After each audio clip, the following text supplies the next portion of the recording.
And many people go through life never getting in touch with their greatness because of the lack of motivation to push themselves, or because they have not found something that they believe to be worthwhile to challenge them.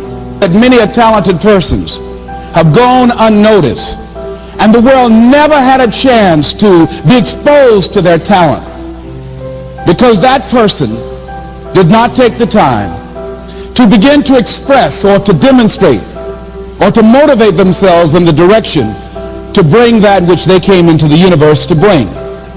Many people will leave the universe without a trace. No one will know they were here. And in fact, under their name, we could put under there, not used up. Will anybody know that you came this way? What contribution are you giving? What will you leave? What will be different because you came this way? That life is our gift to us, that God has given us, and how we live our lives is our gift to God. What kind of gift are you formulating? Is this a gift that you like to take back and do something else before you turn it in? Think about that. What can we do? What are some of the keys that we can begin to use to motivate ourselves when our batteries run low? Because I don't care who you are, I don't care what you do, at some time you are going to get tired. At some time you're going to get in a rut. Seem like nothing you do works out right. And sometimes it just seems like you just don't have the wherewithal or the will to do anything. That sometimes you act like you're punch drunk. You're just wading through, like just doing time day in and day out, looking at non-discriminatory television, anything that's on, just looking.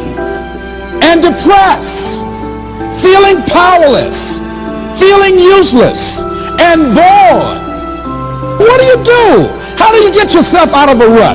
How do you, when you know you can do more than what you've been doing and you're not doing it and you're discontent with where you are, you get angry at yourself. How do you get out of that rut? How do you motivate yourself?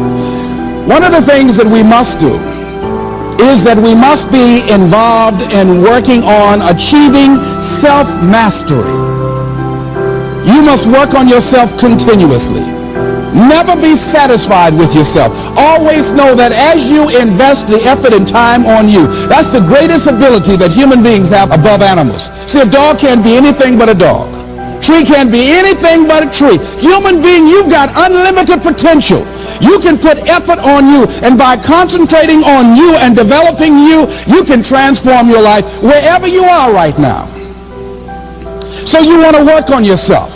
You want to read books that inspire you and motivate you. You want to listen to tapes over and over and over again. And I suggest that you listen to tapes when you first get up in the morning. You want to control the spirit of your day. When you first wake up in the morning, your mind is operating at 10.5 wave cycles per second.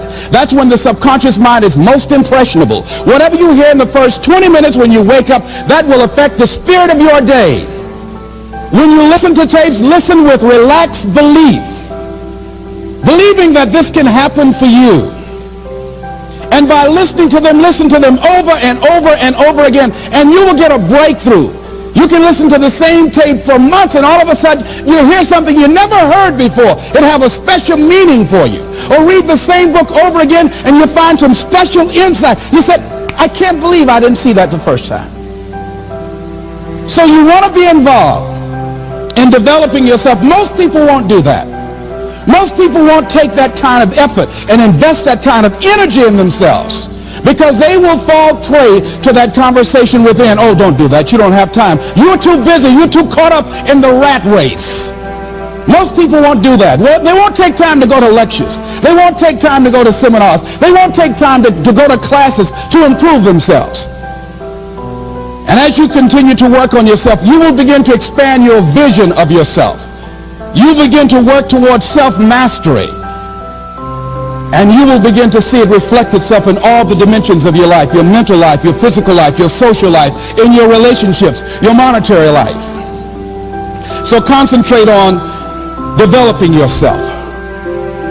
Because if you don't, I guarantee you that you will make a settlement. And most people have. And most of us already have. What kind of settlement have you made with your life? Many of us are making in-life settlement. We're settling for less than what we actually deserve. We don't feel good about it, but we make it work in our minds. will come up with some kind of excuse to make it all right. What kind of settlement have you made with your life? Many of us settle for less than what we want out of relationships because we don't have the courage to change them. The next thing is, in order to begin to find some keys to self-motivation to drive yourself, in addition to working on yourself, and as you work on yourself, you feel good about yourself, and as you feel better about yourself, you treat yourself differently. Develop a health plan. See, you can't feel well and do well if you don't have good health. You can't perform if you don't have your health. Your health is valuable. Develop a health plan. A plan that you will follow, because this is the only vehicle that you have to carry you through this experience called life. And you want to take good care of it because you love you enough. You care enough about you. And that's not easy. It is not easy having a health plan and sticking to it. But you're worth it doing it again and again and again. Next thing is, as you take care of yourself, the next key is keys to motivation, to self-motivation. You want to live life with energy and passion.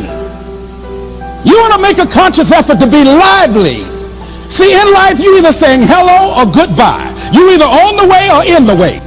You want to be happy. You got a lot to be thankful for. But you watch some of the faces around you every day. And I tell you, some of these faces, they will put you in a depressed state of mind. So you want to avoid these kind of faces. When you see them coming, turn your head. The things that you say to yourself, you want to watch them, and in watching them, you want to take charge. So you've got to learn to stand up to yourself inside yourself and short circuit, override that conversation that's always going on. 85% of what that conversation will tell you is negative. It's negative. It will tell you you're tired when you really are not tired. It will tell you you can't do it. It will fill you with fear. So you've got to watch that conversation. And when you find it going on, you've got to stand up to it and say, I'm going to do this anyhow. I'm afraid, but I'm afraid not to do it. And I'm not going to let you stop me. The biggest challenge that you will have in life is you. There's an old African proverb that says, if there's no enemy within, the enemy outside can do us no harm. The next thing that is a key to self-motivation is that you've got to ask yourself, what do I want out of life? What do you want out of life? What do you want out of a job? What do you want out of a career? What do you want out of a relationship? What do you want? What gives you your life? How will you know when you got it? What will make you happy? You need to know. You need to start asking yourself some questions. What do I really, really, truly want? You need to be exact about that. Don't be vague. Oh, I just want to be happy. That's too vague. What will make you happy? How will you know when you got it? Zero in on it. Be exact. Be specific. And as you do that, that will stimulate that superconscious mind, or the reticular activating system of your mind, that will begin to find those things, to identify with it. And once you begin to determine that which you want, take the time to write it down. Don't just think about it. Write it down. That is a subjective process that engages the subconscious mind. Write it down. Once you write it down, read it 3 times a day. Morning, noon, and night. Why is that important? Because what it will do, it will cause you to focus. It will cause you to concentrate. When that other conversation is going on telling you what you cannot do, telling you all of the impossibilities and all of the obstacles, your concentrating will begin to create a larger vision within yourself, and you start looking for and seeing some new opportunities. You start creating some openings for yourself. As you begin to read that every day, day in and day out, that will make you focus. That will discipline your thinking. And you'll get all kind of creative ideas. As I talk to you right now, being involved in this immersion process, you're going to create some openings for yourself. You're going to get some ideas. You're going to feel your adrenaline flowing, and you're going to think about something, some idea you had. You say, I want to go back and I'm going to look at that again from a different vantage point. Not from the level of the problem or the obstacles that I encountered, but from a higher vantage point. Because what you will begin to see and to know as I talk to the higher consciousness within you, that you are powerful, that you are a miracle worker. And that inner conversation has conditioned you to believe that you are not. And as you begin to discover the truth of who you are, whatever challenge that you're facing in life, and if you're living, you're facing some challenge, you'll begin to know that you're powerful and that you're a miracle maker.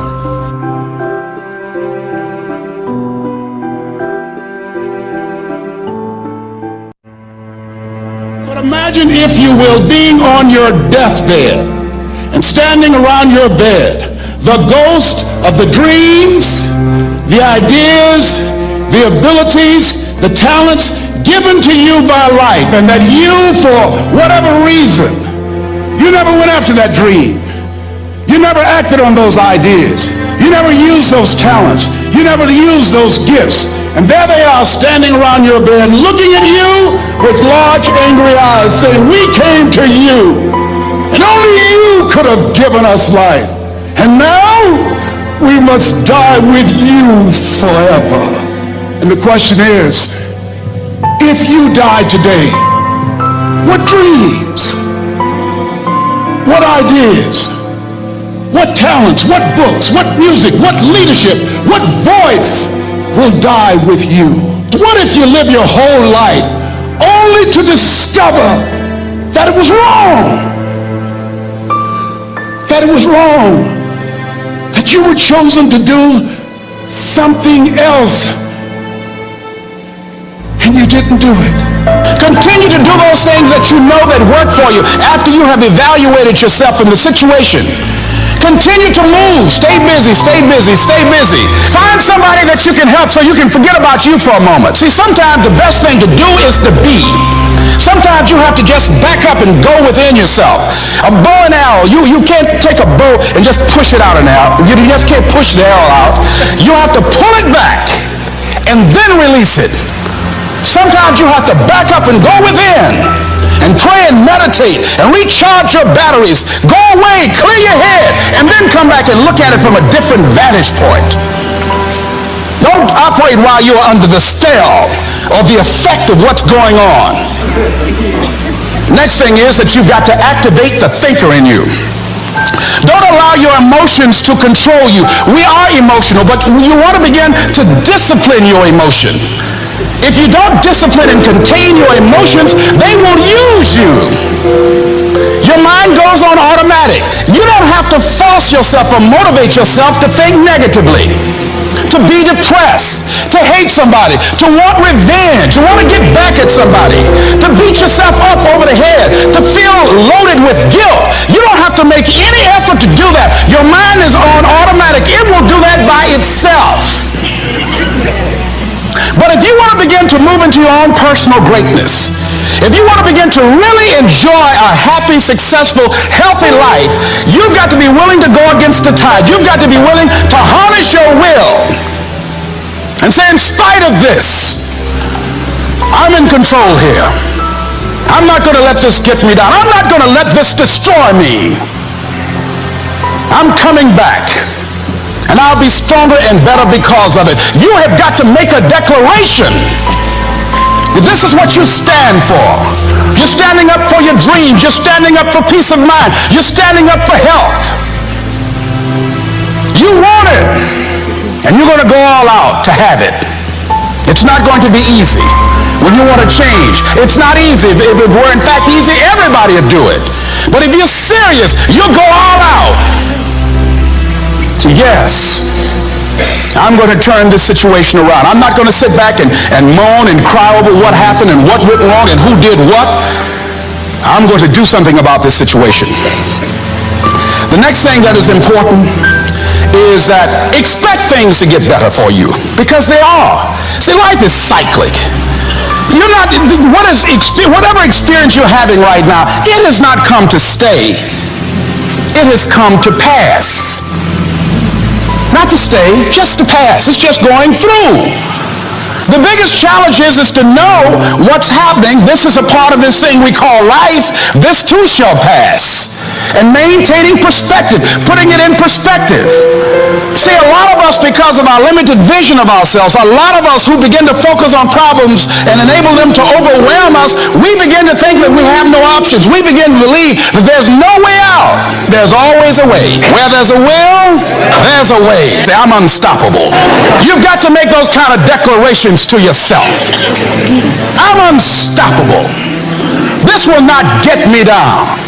And if I get knocked down, I'm going to be like Leo Pascal. You said you're going to have some low moments in life, but when you do, you will have high lows. When you work on yourself. What are some of those things that you can do during this period of time? Go for walks. Do some things for you. Just go for a stroll so you can engage in some reflective thinking on life, on yourself, looking and enjoying the universe, smelling the roses along the way. Because you're going to have sometimes low moments when you won't want to get out of bed. You just want to stay there. At times you won't want to come out the house. At times you'll be feeling bad and don't know why. What's wrong? I don't know. It's necessary as you look at your goals and your dreams, it's necessary that you have a strategy and a game plan to change the story that you believe about yourself. And that's an ongoing process. I've discovered, and many people have, that what we do, what we accomplish, what we produce is a result of the story we believe about ourselves. My favorite book says, be ye not conformed to this world, be ye transformed by the renewing of your mind. And so as I began to work on myself, I realized that I'm getting out of one story and stepping into another story. As I become aware of some things, there's still some things I'm not aware of. So I'm still growing, I'm still developing. I'm like the lady who said, Lord, I ain't what I want to be, ain't what I'm going to be, but thank God I sure ain't what I was. But I realize that you have to work on yourself on a regular basis, and write this down, for mental mindset. For mental mindset and stamina. Because things are going to happen to you.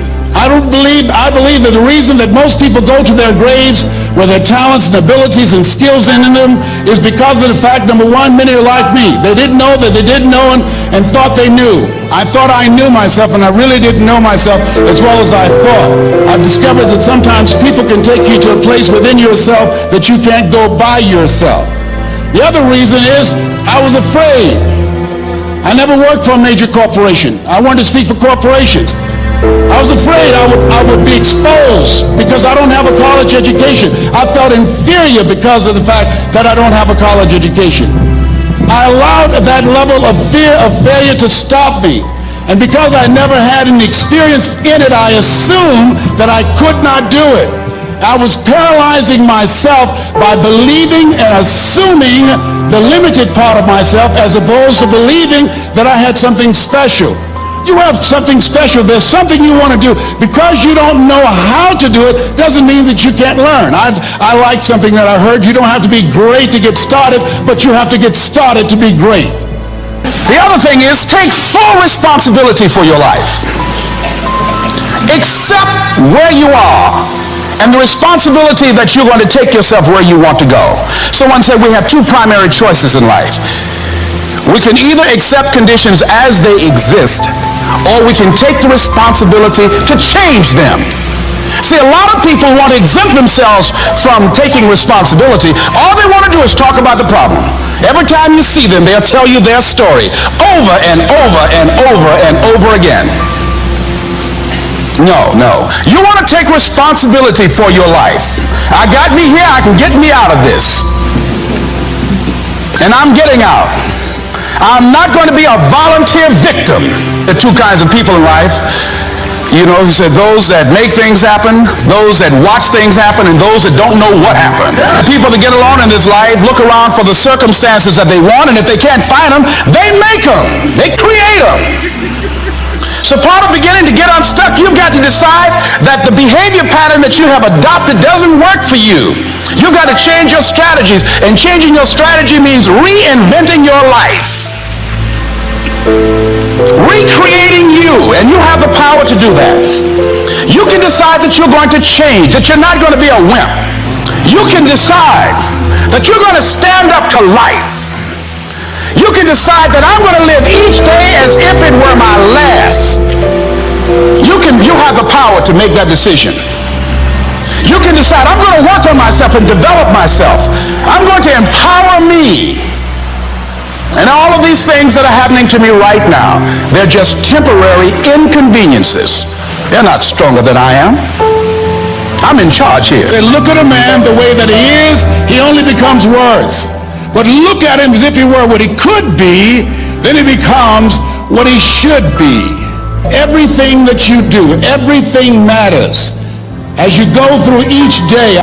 And one of the things that I can just tell you as you think about your goals and dreams, all of us can say in the spirit of integrity that it's possible. That if anybody at any point in time lived their dream, then it's possible that I can live mine. If there's no enemy within, the enemy outside can do us no harm. And so, as you look at your goals and dreams, every day we must convince ourselves, we must sell ourselves on that it's possible. See, the people that will live their dreams, the 2% that will do that, these are, write this down, become a risk taker. They're risk takers. They don't mind failing. They don't mind making mistakes. They're willing to take life on, take life in the collar. This, God said, if you're not willing to risk, you cannot grow. And if you cannot grow, you cannot become your best. And if you cannot become your best, you can't be happy. And if you can't be happy, then what else is there?